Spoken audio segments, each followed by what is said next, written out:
Tanan.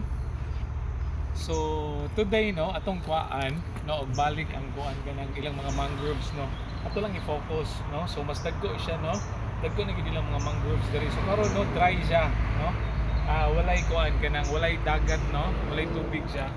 And then ato lang gibalik pakita no because this is my first time no nga i-feature no ni kani nga mga mangroves.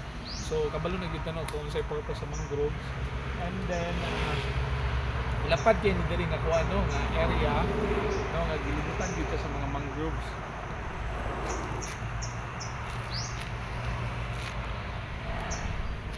Okay?